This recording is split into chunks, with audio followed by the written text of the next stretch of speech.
बिस्मिल्लाह इन्नल हम्दुलिल्लाह नहमदुहु व नस्तईनुहु व नस्तगफिरुह व नऊज़ु बिल्लाहि मिन शुरूरि अनफुसिना व मिन सय्यिआति अमालिना मन यहदिहिल्लाहु फला मुदिल्ल लहु व मन युद्लिल फला हादिय लहु व अशहदु अन ला इलाहा इल्लल्लाहु वहदहु ला शरीका लहु व अशहदु अन्ना मुहम्मदन अब्दुहु व रसूलुहु अम्मा बाद फ़इन्न खैरल हदीस किताबुल्लाह व खैरल हदी हदी मुहम्मदिन सल्लल्लाहु अलैहि वसल्लम व शर्रल उमूरि मुहदसातुहा व कुल्लु मुहदसतिन बिदअह व कुल्लु बिदअतिन दलाला व कुल्लु दलालतिन फिन्नार। अस्सलामु आलैकुम व रहमतुल्लाहि व बाराकातुहू। আমরা গতদিন যেখানে শেষ করছিলাম তারপর থেকে পড়ার চেষ্টা করব।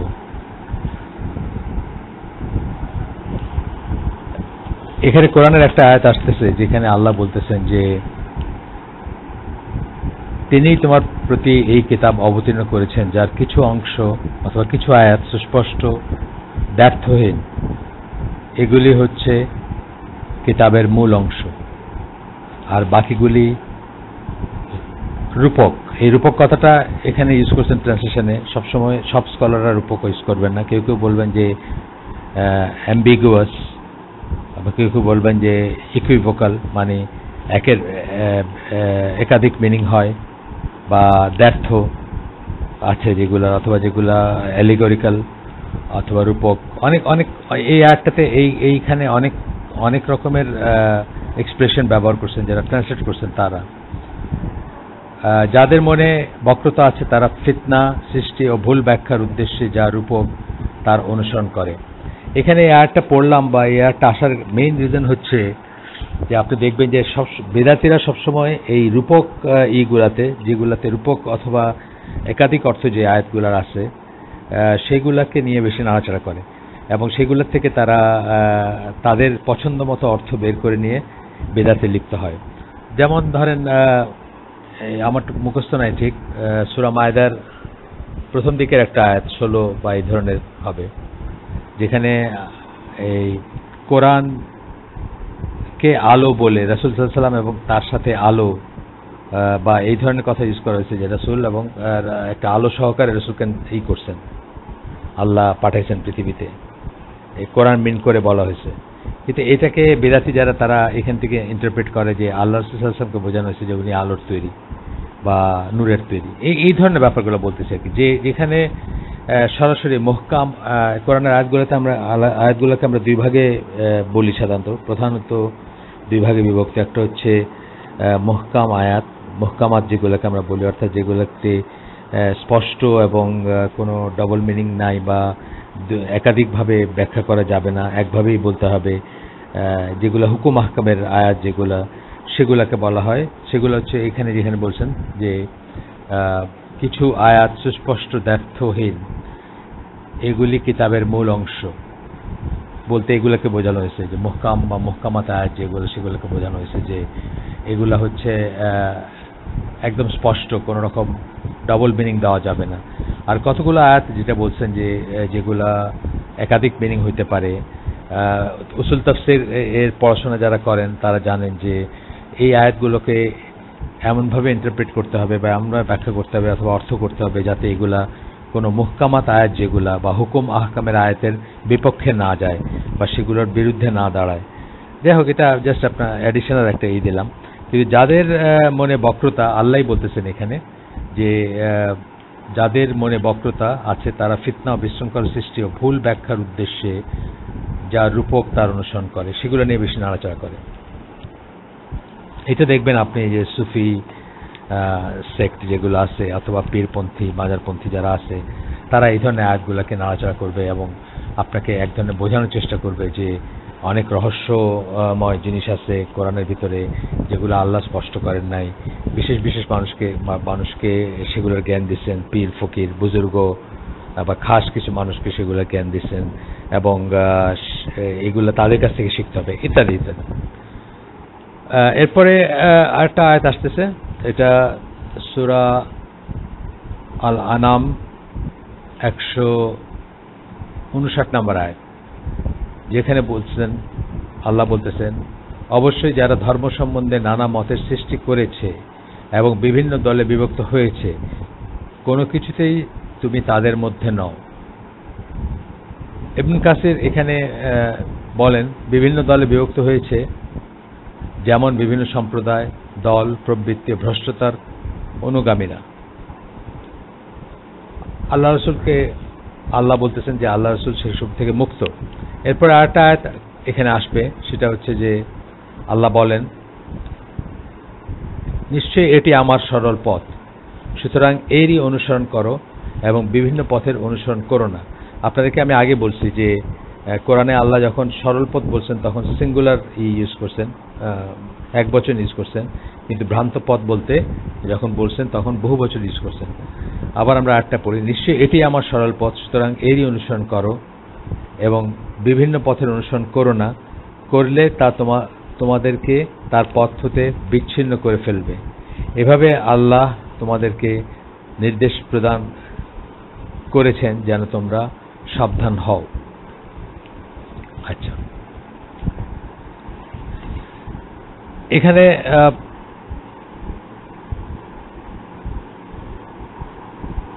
বাঁকা পথ বা বিভিন্ন পথ, বাঁকা পথ বলতে বিদআতের বিভিন্ন পথ বোঝানো হয়েছে। আব্দুল্লাহ ইবনে মাসউদের একটা হাদিস, যেটা আপনার খুব ফেমাস হাদিস, অনেকবারই হয়তো কোটেড হয়েছে এখানে, বা আমরা অনেকবারই এটার কথা বলে থাকি। সেখানে তিনি বলেন যে রাসূল সাল্লাল্লাহু আলাইহি সাল্লাম সহস্তে একটি সরল রেখা টানলেন, অতঃপর বললেন এটা সরল পথ। তারপর ওই রেখাটির ডানে ও বামে আরো অনেক রেখা টেনে বললেন এই হচ্ছে বিভিন্ন পথ, এগুলো হচ্ছে বিভিন্ন পথ যার প্রত্যেকটির উপর রয়েছে শয়তান, যে ওই পথের দিকে আহ্বান করে অথবা দাওয়াত দিয়ে থাকে। তারপরে আল্লাহ রাসূল কি করলেন, এই মাত্র আমরা যে আয়াতটা পড়লাম সেই আয়াতটা পড়ে শোনালেন। সেই আয়াতটা ছিল, আবারও পড়ি একটু আমি, জাস্ট মনে করায় দেওয়ার জন্য, যে মানে কনটেক্সটটা আপনাদের মনে থাকবে বা হয়তো বুঝতে সহজ হবে। নিশ্চয়ই এটি আমার সরল পথ, সুতরাং এরই অনুসরণ করো এবং বিভিন্ন পথের অনুসরণ করো না, করলে তা তোমাদেরকে তার পথ থেকে, তার চন্দ্রবিন্দু দিয়ে মানে তার মানে আল্লাহর পথ থেকে, আল্লাহর পথ হতে বিচ্ছিন্ন করে ফেলবে। এভাবে আল্লাহ তোমাদেরকে নির্দেশ দান করেছেন যেন তোমরা সাবধান হও। আচ্ছা, এরপরে আমরা আরো অনেক হাদিস গতদিন পড়ছি, আরো অনেক হাদিস আছে যার কিছু আমরা গতদিন পড়ছি, আজকেও কিছু পড়ব। একটা হাদিস পড়ব যেটা আমরা এমনিতে জানি বা অনেক সময় এটাও প্রসঙ্গে আসে। সেটা হচ্ছে হাউজে কাউসার।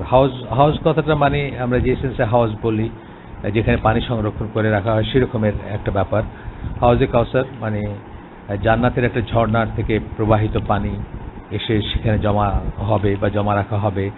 সেই কিয়ামতের দিন আল্লাহ রাসূল সাল্লাল্লাহু আলাইহি ওয়াসাল্লাম পিপাসার্ত মানুষদের ভিতরে সেই পানি বিতরণ করবেন বা পানি পান করাবেন। এখন কিছু লোক আসতে চাইবে, কিন্তু তাদেরকে ফেরেশতারা বাধা দিবেন এবং তাদেরকে আসতে দেওয়া হবে না। তখন রাসূল সাল্লাল্লাহু আলাইহি ওয়াসাল্লাম বলবেন যে ওরা আমার দলের, অর্থাৎ ওরা আমার উম্মত, মিনিং ওদেরকে আসতে দাও, ওরা আমার উম্মত, আমি তাদেরকে চিনি বা এই ধরনের। তখন বলা হবে আপনি জানেন না আপনার বিগত হওয়ার পর ওরা কি নব্য রচনা করেছিল, অর্থাৎ আপনি মারা যাওয়ার পর তারা কি নতুন নতুন জিনিস রচনা করেছিল, বিদআত আর কি, বিদআত উদ্ভাবন করছিল, আপনি জানেন না। এভাবে বলা হবে রাসূল সাল্লাল্লাহু আলাইহি ওয়াসাল্লামকে। তখন রাসূল সাল্লাল্লাহু আলাইহি ওয়াসাল্লাম তাদেরকে বলবেন দূর হও, অর্থাৎ তখন তাদেরকে আর তিনি আসতে বলবেন না বা আসতে দিতে চাইবেন না, বলবেন যে যাও, তোমরা যাও, দূর হও। এটা মুসলিমের হাদিস। এরকম অসংখ্য হাদিস পাবো আমরা সব পড়বো না, স্কিপ করে করে যাব, যেগুলোতে আপনি দেখবেন যে কিভাবে বিদআতকে পরিত্যাজ্য বলা হয়েছে, দিনের সকল পিওর লিটারেচার যেগুলো বা সকল টেক্সট যেগুলোকে আমরা বলি সেগুলোতে বিদআতকে কিভাবে রিজেক্ট করা হয়েছে। এখন একটা জিনিস আমরা আগেও বলছি, আবারও বলতেছি, যে বিদআতীরা বিদআত যখন করে বা বিদআত যখন উদ্ভাবন করে বা নতুন করে যখন স্টার্ট করে, তখন কিন্তু কিছুটা অথবা সম্পূর্ণ সদুদ্দেশ্য থাকে। আমরা আগেই বলছি নানা রকম সদুদ্দেশ্য থাকে। ধরেন এই যে তবলিগের যে ব্যাপারটা এখন চলতেছে, এই যে 4 দিন অথবা 3 দিন, 40 দিন, 120 দিন, যেরকম কিছু নিয়মিত ফর্মুলা মেনেই করা হয়, এগুলো কিন্তু আসলে এগুলোর মূলে কিন্তু সদুদ্দেশ্য আছে। কারণ আমরা ইন্দো পাক সাবকন্টিনেন্টের মুসলিমরা এখানে তো এটা তবলিগের জন্ম, যাই হোক জামাত তবলিগের যে আন্দোলন সেটার জন্ম। এখানকার মুসলিমরা দিন থেকে অনেক দূরে সরে গেছিলেন। এই দিনের রিভাইভালের জন্য একজন মানুষ তিনি চিন্তা করছিলেন যে এইভাবে হয়তো কর্মপদ্ধতি স্থির করা যায় যাতে দিন আবার আল্লাহর জমিনে আল্লাহর দিন আবার রিভাইভাল হবে বা আবার পুনরুজ্জীবিত হবে, এবং সেই উদ্দেশ্যেই করছিলেন। কিন্তু আজকে সেটা উদ্দেশ্যটা ভালো ছিল বা একটা নিয়ত ছিল ভালো, কিন্তু শেষ পর্যন্ত এটা একটা কাল্ট হয়ে গেছে বা একটা আলাদা ধরনের দিনই হয়ে গেছে বলতে পারেন। আমি নিজে বলতে শুনছি যে এই ইজতেমার মাঠে যাওয়াটা হচ্ছে যারা হজ করতে পারে না তাদের জন্য হজ। এইভাবে আমরা জানি যে আমরা যদি একটু চিন্তা করে দেখি তাহলে আমরা জানতাম যে 3টা জায়গা ছাড়া নিয়ত করে কোনো জায়গার উদ্দেশ্যে সফর করা উচিত না, সওয়াবের উদ্দেশ্যে নিয়ত করে সফর করা উচিত না। সেটা নিষেধ করছেন আল্লাহ রাসূল সাল্লাল্লাহু আলাইহি ওয়াসাল্লাম, বা তার থেকে আসছে সেই নিষেধাজ্ঞা।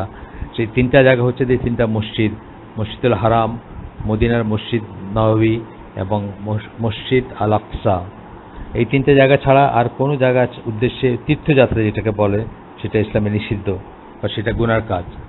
অথচ মানুষ দেখবেন যে খুব রিলিজিয়াস জিল সহকারে মনে করে যে ইজতেমার মাঠে যেতে পারলে অনেক সওয়াব হবে বা অনেক সওয়াব হাসিল হবে। আচ্ছা, আমরা একটু আগাই। আমরা একটু সামনে গিয়ে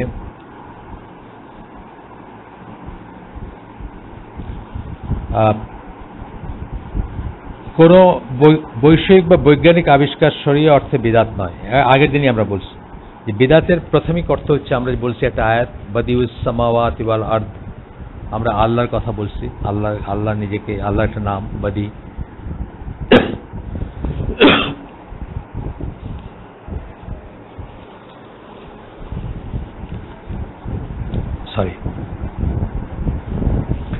নাই থেকে কোনো কিছুকে উদ্ভাবন করা যিনি করেন তাকে বদি বলা হয়। এখান থেকে বিদাত শব্দটার উৎপত্তি আগের দিন আমরা বলছি। তখন এটাও বলছি যে বিদাত শব্দটার আবিধানিক অর্থ হচ্ছে কোনো মডেল ছাড়া, কোনো এক্সাম্পল ছাড়া, কোনো আগের কোনো ইনস্ট্যান্স ছাড়া বা আগের কোনো উদাহরণ ছাড়া নতুন করে কোনো কিছুকে অনস্তিত্ব থেকে অস্তিত্বে আনা, আগে যেটা মডেল ছিল না, যেটা সম্বন্ধে কোনো জ্ঞান ছিল না মানুষের বা যেটা সম্বন্ধে জানা ছিল না। উদাহরণস্বরূপ আমরা ফ্যান বা ঘড়ির কথা বলছি, এগুলা ডিকশনারিগতভাবে বিদাত। কিন্তু তারপরে আমরা বলছি যে আপনার এর পরবর্তীতে আমরা বলছি যে আমরা যখন পারিভাষিক অর্থাৎ ইসলামী পরিভাষায় বিদাত বলি তখন কিন্তু এই আবিষ্কারের জিনিসগুলোকে বোঝায় না, তখন বোঝায় যে দিনের ব্যাপারে নৈকট্য লাভের উদ্দেশ্যে, আল্লাহর নৈকট্য লাভের উদ্দেশ্যে এবং সওয়াব পাওয়ার উদ্দেশ্যে বা আল্লাহর চোখে ভালো হওয়ার উদ্দেশ্যে বা সৎকর্ম করা হচ্ছে আল্লাহর জন্য, সেটা ভেবে কোনো কিছু নতুন কিছু করা যেটার কোনো দলিল নাই, সেটাকে আমরা বিদাত বলি।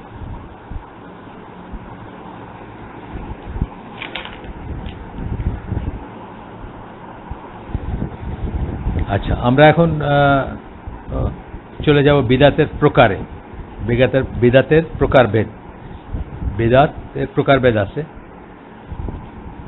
সেগুলো একটু জানার চেষ্টা করব। বৈশিষ্ট্যের দৃষ্টিকোণ থেকে বিদাতকে দুই ভাগে ভাগ করা হয়, বিদা হাকিকিয়া প্রকৃত বিদাত এবং বিদাত ইজাফিয়া অতিরিক্ত বিদাত। কতগুলো জিনিস আছে যে কোনোভাবেই এটার সাথে সংযুক্ত কিছুর অস্তিত্ব আগে ছিল না বা শরীয়তে ছিল না বা রাসূল সাল্লাল্লাহু আলাইহি ওয়াসাল্লামের সময় ছিল না, সাহাবীদের সময় ছিল না, সেটা হচ্ছে প্রকৃত বিদাত কিছু আছে।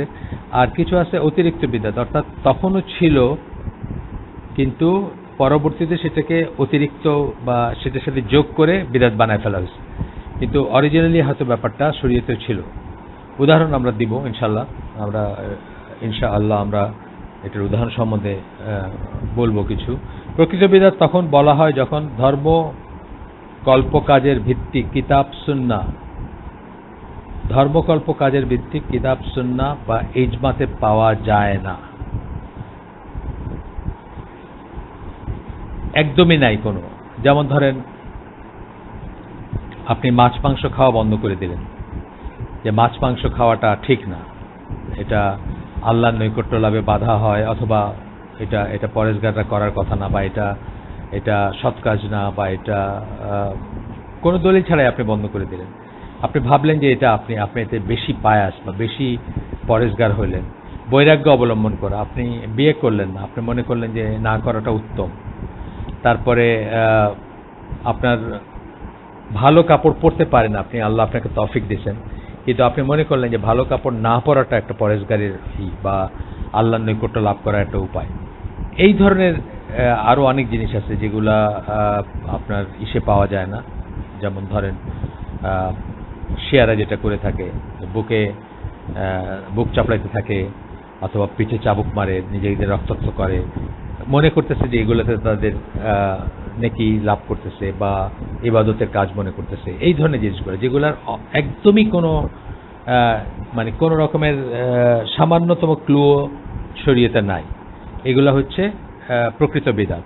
আর অতিরিক্ত বিদআত হচ্ছে যে যখন এই আমলের ব্যাপারটা শরীয়তে ছিল, কিন্তু তার সাথে কিছু যোগ বিয়োগ গুণভাগ করে সেটাকে চেঞ্জ করে ফেলা হয়েছে।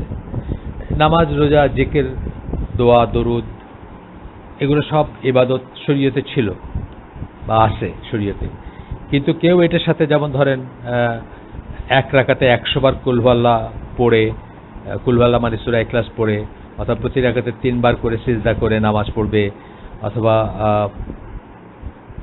ধরেন নফল রোজা রাখা শরীয়তে ছিল বা এখনো আছে, কিন্তু সে 365 দিনই নফল রোজা রাখলো, এটা শরীয়তে ছিল না, বা রাসূল সাল্লাল্লাহু আলাইহি ওয়াসাল্লাম কখনো করেন নাই, বরং নিষেধ করছেন করতে। আমরা হাদিসগুলো জানি বা পরে আবার পড়ব। ওজুর সময় যেমন গরম পানি, অজু দিয়ে পানি দিয়ে অজু করা, পানি দিয়ে অজু করা, এটা তো শরীয়তে আছে, এটা ছিল, আছে, অরিজিনালি আছে। কিন্তু সে চিন্তা করলো যে গরম পানি আছে, তা সত্ত্বেও চিন্তা করলো ঠান্ডা পানি দিয়ে অজু করলে, কঠিন শীতের ভিতর ঠান্ডা পানি দিয়ে অজু করলে তার হয়তো বেশি সওয়াব হবে, এই জন্য সে ঠান্ডা পানি দিয়ে অজু করলো।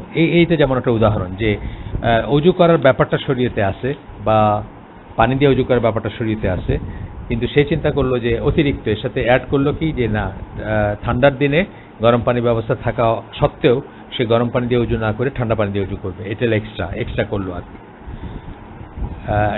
যাই হোক, এটা গেল। এছাড়া বিদআতকে আর একটা ভাগে বিভক্ত করা হয়, সেটা হচ্ছে আপনার ডিপেন্ডিং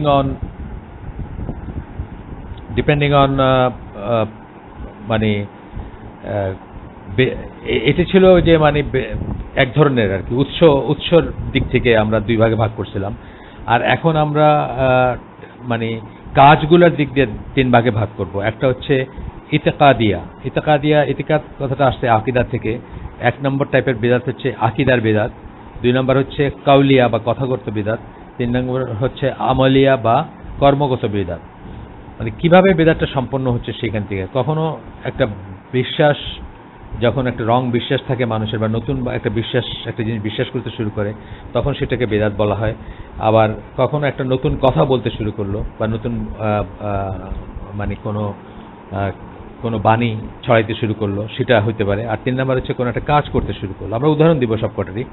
যেমন বিশ্বাসগত বিদআতের ভিতর বলতেছেন যে বিশ্বাসগুলা রাসূল সাল্লাল্লাহু আলাইহি ওয়াসাল্লাম এবং সাহাবীদের বিশ্বাসের পরিপন্থী, এই ধরনের বিশ্বাস পোষণ করা হচ্ছে বিশ্বাসগত বিদআত।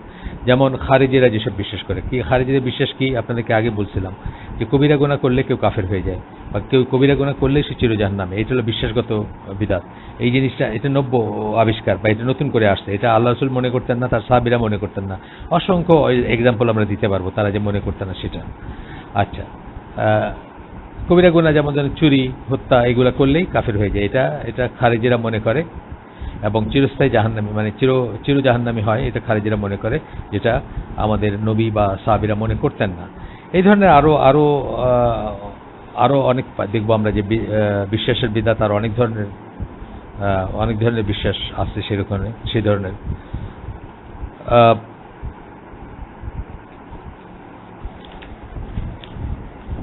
2 নম্বর হচ্ছে কথাগত বিদাত, মানে কথার ভিতর দিয়ে একটা বিদাত হচ্ছে। যেমন উদাহরণস্বরূপ আমরা বলবো যে যখন কথা বলা হয় এবং প্রচার করা হয় যা কিতাব বা সুন্নাহর বিপরীত, আপনি একটা কথা বললেন অথবা প্রচার করলেন যেটা কিতাবে নাই বা ইসে নাই, এই যে কি বলে, যেটা কিতাবে মানে কোরআনে নাই বা সুন্নায় নাই, এই ধরনের কিছু কথা প্রচার করলেন। যেমন ধরেন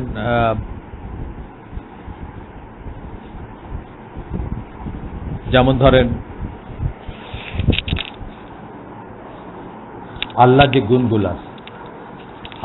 গুণগুলো আছে, অর্থাৎ আল্লাহর সিফাত যেগুলো আমরা বলি আল্লাহর গুণ, সেগুলোকে আপনি নতুন করে ইন্টারপ্রেট করলেন বা নতুন করে আপনার বুঝ অনুযায়ী আপনি বললেন। যেমন আল্লাহ বলছেন যে তার চেহারা আমরা মানে তার চেহারার কথা আল্লাহ বলছেন কোরআনে,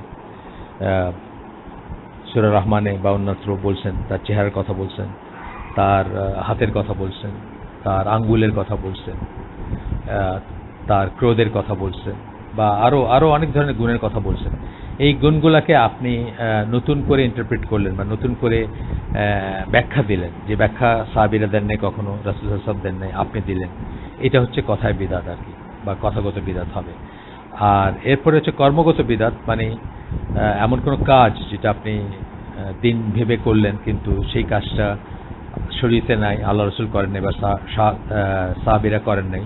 যেমন শবে বরাত, শবে মেরাজ, মুহরমে যা করা হয়, বাংলাদেশে দেখছেন আপনারা মিছিল করা হয়, এই বুকে চাবুক মারা হয় বা বুক চাপড়ানো হয়, বা আরো যত কিছু আমরা বললাম, সেই জিনিসগুলা, যে কাজগুলা 4 দিন 4 দিন কুলখানি বা 40 দিনে সময় যে করা হয়, এই মৃত কেউ মারা গেলে যে অনুষ্ঠানগুলো করা হয়, এগুলা হচ্ছে কর্মগত বিদাত। মানে এগুলা কাজগুলাই বিদাত বা অ্যাকশন আছে এখানে, যে অ্যাকশনগুলা সুন্নায় নাই, কিতাবে নাই, আল্লাহ বলেন নাই, রাসূল বলেন নাই। আপনাদেরকে তো আমি আগে বলছি, নিশ্চয়ই আপনাদের মনে আছে, যে 5টা ইবাদতের কাজ করতে হইলে বা ইবাদত মনে করে কিছু করতে হইলে বা ইবাদত মনে করে কিছু করা যাবে বা করা যাবে, ইবাদত মনে করে কিছু করা যাবে তখনই যখন সেই ব্যাপারে একটা দলিল বা একটা প্রেসিডেন্স বা কোনো একটা নির্দেশ 5টা জায়গার একটা জায়গায় পাওয়া যাবে। এটা আমি আগে বলছিলাম আপনাদের, আবার বলতেছি। 1 নম্বর হচ্ছে যে আল্লাহ করতে বলছেন আপনাকে, কোথাও আল্লাহ আদেশ করছেন করতে। 2 নম্বর হচ্ছে রাসূল করতে আদেশ করছেন। 3 নম্বর হচ্ছে রাসূল নিজে করছেন। 4 নম্বর হচ্ছে রাসূল নিজে করেন নাই, আদেশও করেন নাই, কিন্তু তার সামনে যখন করা হয়েছে তিনি চুপ করে থাকছেন। আর 5 নম্বর হচ্ছে সাহাবীরা ঐক্যমতের ভিত্তিতে করছেন। এই 5টা জায়গার একটা জায়গায় থাকতে হবে। ইবাদত এর কোনো কাজ করতে হলে, আল্লাহর নৈকট্য লাভের জন্য কিছু করতে হলে এই 5 জায়গার এক জায়গায় দলিল থাকতে হবে, না হলে সেই কাজটা করা যাবে না। আগেও বলছি, আবার আমি রিপিট করলাম। আচ্ছা, এরপরে বেদাতকে আবার 2টা ভাগে ভাগ করা হয়। সেটা হচ্ছে তার ফলাফলের উপর ডিপেন্ড করে, বা এটার যে এফেক্ট হবে, যে বিদাতি তার উপর যে এফেক্ট হবে তার উপর ডিপেন্ড করে আর 2 ভাগে ভাগ করা হয়।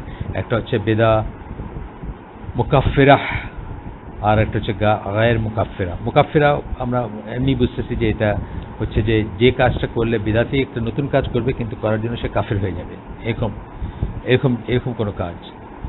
যেমন ধরেন কোরআনকে সৃষ্ট মনে করা, এটা বিদাত, একটা নতুন জিনিস, আল্লাহ রাসূল কখনো বলেন নাই, তারা এটা নিয়ে কোনো কথাই বলেন নাই, সাহাবীরা আল্লাহ রাসূল কখনো কথাই বলেন নাই এটা নিয়ে, এটি প্রসঙ্গই আসে না। এটা খুঁজে খুঁজে বাইর করা হয়েছে খ্রিস্টানদের অনুকরণে।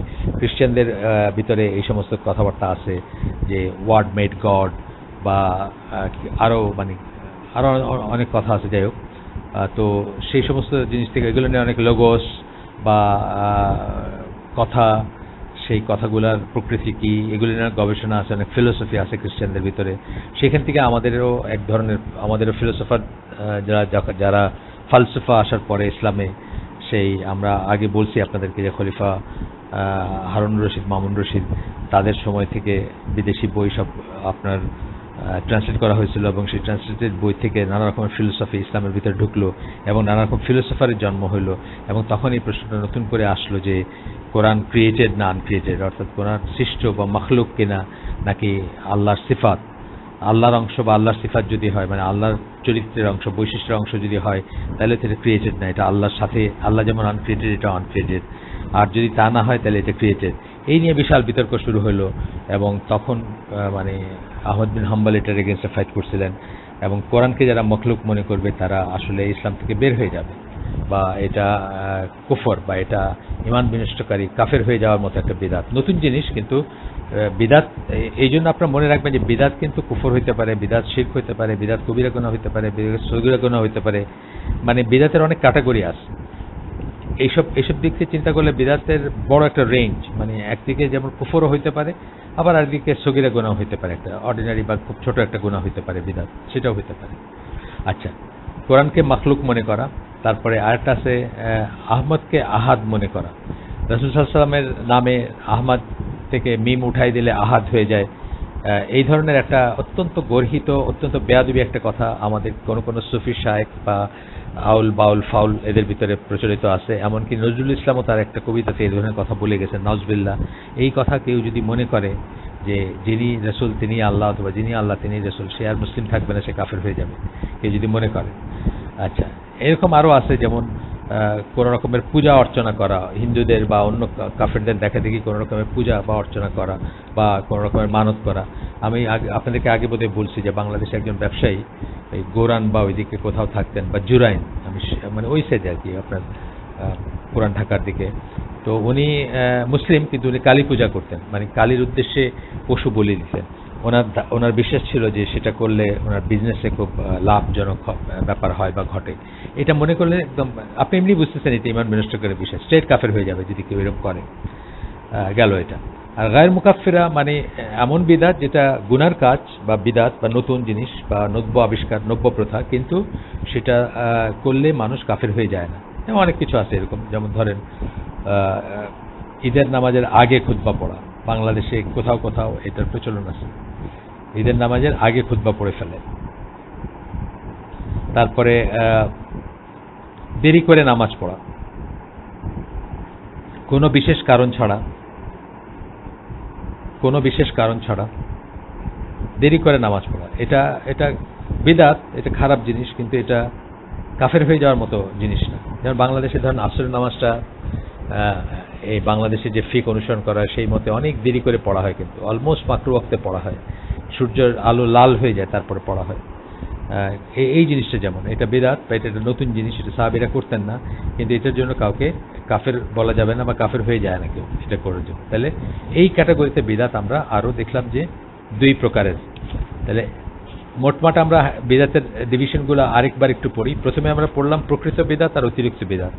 প্রকৃত বিদআত মানে একদম নাই থেকে আসছে, দিনের কোনো একটা প্র্যাকটিস। অতিরিক্ত বিদআত মানে রুটটা ছিল সাহাবীদের সময়, কিন্তু সেটাকে যোগ বিয়োগ গুণ ভাগ করা হয়েছে পরবর্তীতে। গেল, যেমন উদাহরণ, মানে অতিরিক্ত বিদআতের আরেকটা উদাহরণ দিই আমি, যেমন ইন্নী ওয়াজ্জাহতু ওয়াজহিয়া লিল্লাযী, এই যে ওয়াজহিয়া লিল্লাযী, এই যে এইটা আমরা পড়ি, দোয়াটা পড়ি, ইন্নী ওয়াজ্জাহতু ওয়াজহিয়া লিল্লাযী, এটা যে আমরা পড়ি, এই দোয়াটা কিন্তু আছে, এই দোয়াটা সুন্নায় আছে, কিন্তু এটা পড়তে হইতো কখন? এটা পড়তে হইতো সালাতের ভিতরে, কিন্তু এটাকে জায়নামাজের দোয়া বলে আগে পড়া হয়। তাহলে এইটা প্রকৃত বিদআত না, এটা অতিরিক্ত বিদআত, মানে জিনিসটা ছিল সুন্নায় কিন্তু সেটাকে চেঞ্জ করে ফেলা হয়েছে। উদাহরণ দিলাম আর কি যা সেটা।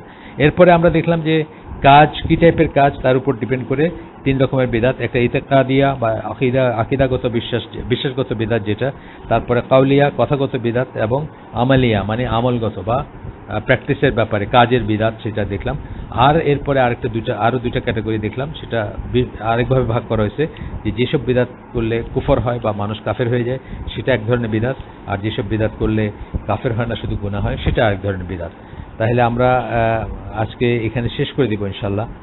আজকে যেটুকু হয়েছে, সুবহানাকা আল্লাহুম্মা বিহামদিকা আশহাদু আল্লা ইলাহা ইল্লা আনতা আস্তাগফিরুকা ওয়া আতুবু ইলাইক। আমরা যা শুনলাম তার ভিতরে ভালো কিছু শুনে থাকলে সমস্ত প্রশংসা আল্লাহর, আলহামদুলিল্লাহ। আর আমরা যদি খারাপ কিছু অনিষ্টকর কিছু শুনে থাকি সমস্ত ব্যর্থতা আমার, এবং সেটা শয়তানের তরফ থেকে। আল্লাহ আমাদেরকে তৌফিক দেন, আমরা যেন আমরা যা শুনলাম তার ভিতরে ভালো যা শুনছি সেটা যেন জীবনে বাস্তবায়িত করতে পারি। আসসালামু আলাইকুম ওয়া রাহমাতুল্লাহি ওয়া বারাকাতুহু।